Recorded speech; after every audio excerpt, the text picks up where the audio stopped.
Welcome to Chillin' 101. We hope this video helps. You have the model open, so begin by locating the signal you want to watch. Add a display block from sinks and drag it close to the source. Connect the wire directly from the source or after a processing block. Immediately set the display sample time to match the source sample time, for example 0, 0, 1, to avoid aliasing. Make sure the signal data type is compatible. If not, insert a data type conversion block. Once done, save the model and run a quick simulation. Now focus on the display settings. Open the block parameters and choose numeric format and precision that make sense for your signal, such as fixed decimal or integer.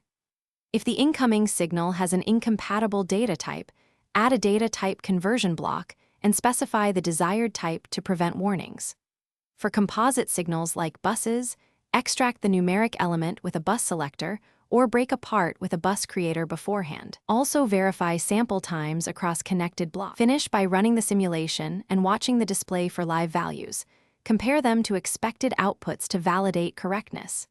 If the numeric appearance or timing seems wrong, attach a scope or add a to workspace to capture signals for inspection. Also check model diagnostics and the diagnostic viewer for conversion or overflow warnings. If the display stays blank or shows zeros, first recheck the sample time alignment and data type compatibility. This is the most common cause and often resolves the issue quickly.